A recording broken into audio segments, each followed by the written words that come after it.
কি গো গিন্নি, খেতে টেতে দেবে না নাকি? অনেক তো বেলা হয়ে গেল। আর খিদেতে আমার পেট যে চুই চুই করছে, তাড়াতাড়ি খেতে দাও। ভাত নিয়ে তো কখন থেকেই বসে আছি, তোমারই তো আসার টাইম হয় না।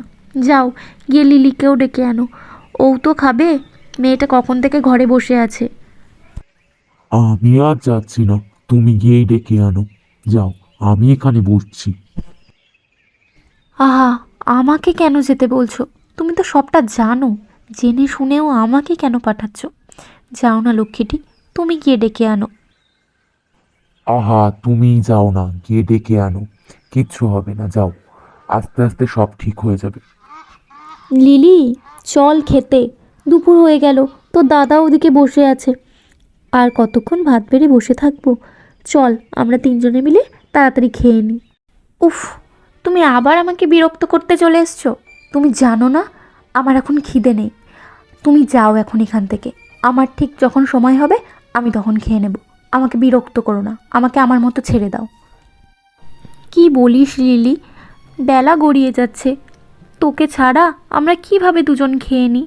তুই চল না লক্ষ্মীটি, রাগ তো তোর আমার উপরে। তুই কেন খামোকা খাবারের উপরে দেখাচ্ছিস? দয়া করে খেয়ে নে। চল সোনা বোন আমার। শোনো, তুমি দাদার বউ, দাদার বউয়ের মতোই থাকবে। বেশি মা হওয়ার চেষ্টা করবে না। আমার মায়ের জায়গাটা তুমি কখনো নিতে পারবে না। এটা মাথায় ভালো করে ঢুকিয়ে রাখো। আর বেশি কথা বলো না। এবার বেশি কথা বললে কিন্তু আমি এই ঘর থেকেই চলে যাব। তখন কি সেটা খুব ভালো হবে? তুমি এখন এখান থেকে যাও। আমার যখন সময় হবে আমি ঠিক খেয়ে নেব। আমাকে বিরক্ত করো না। আচ্ছা আচ্ছা, ঠিক আছে, তুই রাগ করিস না। আমি চলে যাচ্ছি। আর আমি তোর মায়ের জায়গাটা নিতে পারবো না। কেউ কখনোই কারোর মায়ের জায়গাটা নিতে পারে না। ঠিক আছে, তোর যখন ইচ্ছা হয় তুই তখন খাস। আর আমার কথায় তোর যদি খারাপ লেগে থাকে আমাকে ক্ষমা করে দিস।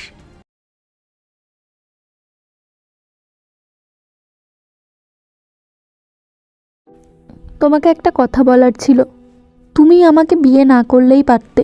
লিলির মনে হয় আমাকে পছন্দ নয়, তাই ও বারবার বিরক্ত প্রকাশ করে ওর মুখে। এটা আমার ঠিক ভালো লাগে না। ওর যেটা পছন্দ সেটাই তুমি করতে পারতে। মা মরা মেয়ে, বাবাকেও অনেক ছোটবেলায় হারিয়েছে। আর আমি একমাত্র সম্বল ওর। আর দেখো, সব কিছু কি একরকম হয়? ও এখন একটু অপছন্দ করছে তোমাকে, কিন্তু আস্তে আস্তে তোমাকে ঠিক মেনে নেবে। তুমি এত কিছু ভেবো না। আমি তো জানি তুমি কেমন, তুমি কতটা ওকে ভালোবাসো। ওর একটু বুঝতে সময় লাগছে। আসলে সবাই তো আর সমান হয় না।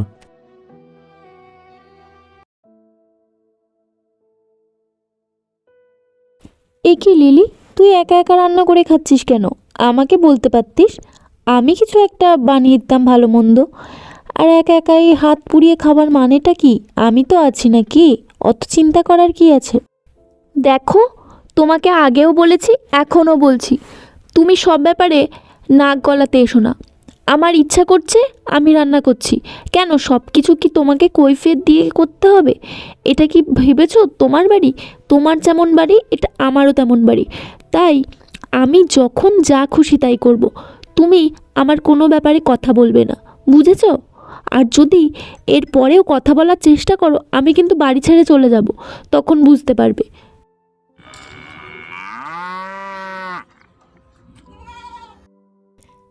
বাবা, লিলি, তুই একটা ভাগ্য করে বৌদি পেয়েছিস। তোর তো কোনো কাজই করতে হয় না দেখছি। আর তোর বৌদিটা কি ভালো রে। আগের দিন তোর বৌদির সাথে কথা বলতে গিয়েছিলাম, খুব মিষ্টি। আর কি ভালো, তোর কত প্রশংসা করছিল। এরকম মানুষ আজকালকার দিনে পাওয়াই যায় না। ভালো না ছাই, তুই ছাড় তো। তুই কতই বা চিনিস? তুই জানিস, গায়ে পড়ে পড়ে আঁক বাড়িয়ে বাড়িয়ে কাজ করতে যায়, সব সময় ভালো সাজতে চায়।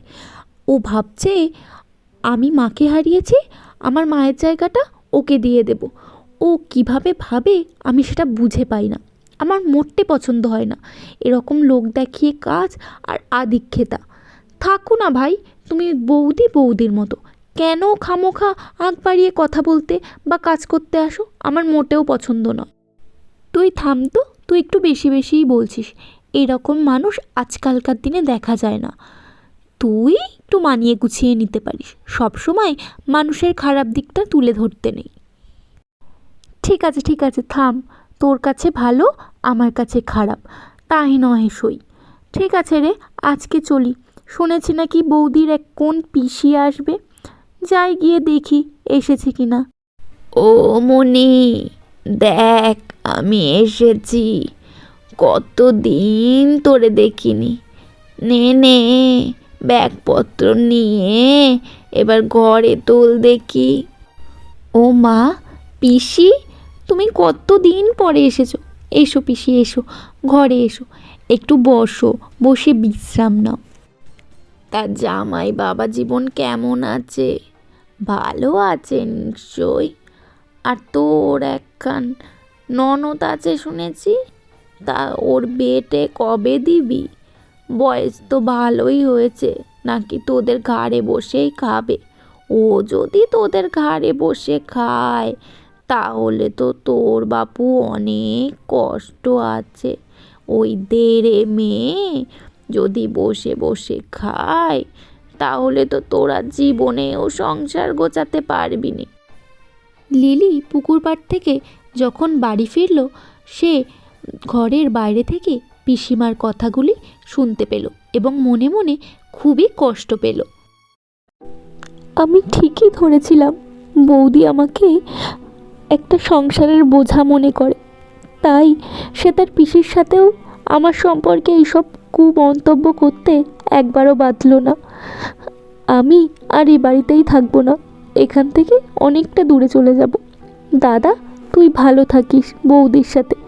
আমি তোদের সংসারের বোঝা আমি বুঝতেই পেরেছি। আমি এক্ষুনিই চলে যাব এই বাড়ি ছেড়ে।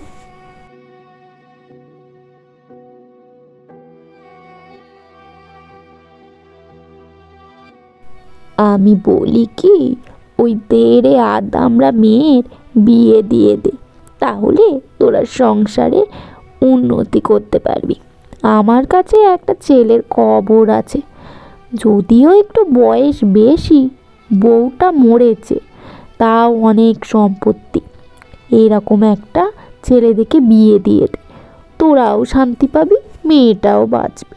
বাপ মা মরা মেয়ে, অত দেখে লাভ নেই, নিজের সংসারটাই গোছাতে হবে, বুঝেছিস?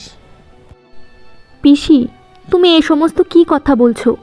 লিলি আমার ননদ নয়, ও আমার ঠিক মেয়ের মতো। আর ও এখন পড়াশোনা করছে, এখনই ও বিয়ে করবে না। তুমি এসব আজে বাজে কথা বলো না। এক্ষুনি যদি আমার স্বামী শুনতে পায় তাহলে আমাকে খারাপ ভাববে, আর আমি চাই না আমার সংসারে কোনো অশান্তি ঢুকুক। তুমি এমনি আসো, খাও দাও, ঘোরো, বাড়ি চলে যাও, ঠিক আছে, কিন্তু আমার সংসারে অশান্তি ঢোকার চেষ্টা করো না। তুমি এখন আসতে পারো পিসি, আবার অন্য সময় এসো।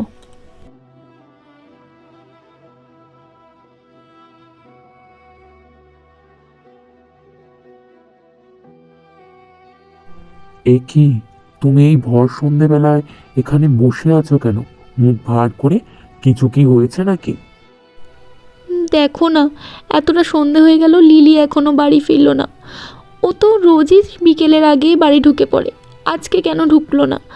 আমি অনেকটা দূর গিয়েছিলাম কিন্তু আমি ওকে দেখতে পাইনি। তুমি একটু দেখো না গিয়ে ও কোথায় আছে।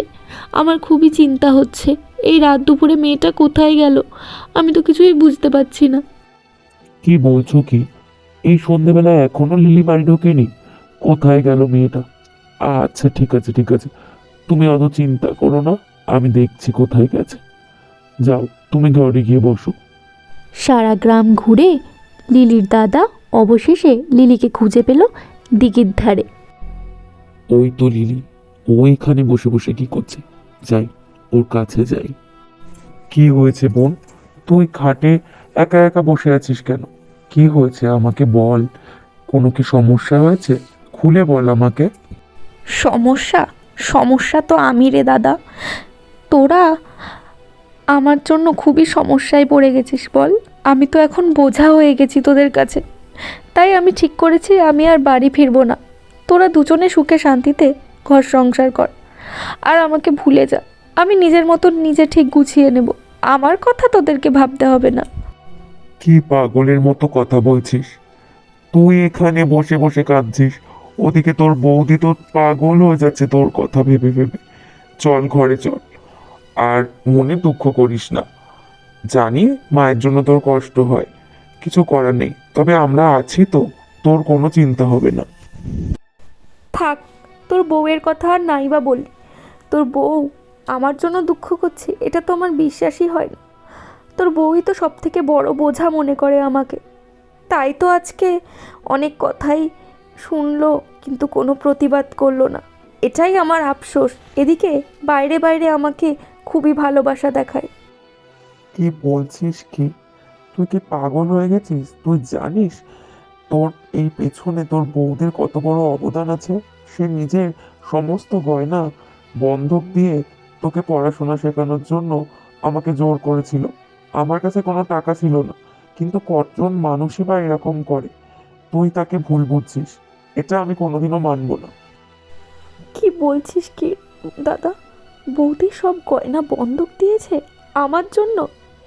হে ভগবান, ভগবান তো আমাকে মনে হয় কোনোদিনও ক্ষমা করবে না। আমি সেই মানুষটাকে ভুল বুঝেছি, আমাকে ক্ষমা করে দে দাদা। বৌদি যে আমার জন্য এত বড় ত্যাগ স্বীকার করেছে, এটা আমি স্বপ্নেও কল্পনা করতে পারিনি কোনোদিনও। আমাকে ক্ষমা করে দিস দাদা। চল বাড়ি চল, আমি বৌদির কাছে ক্ষমা চাইবো।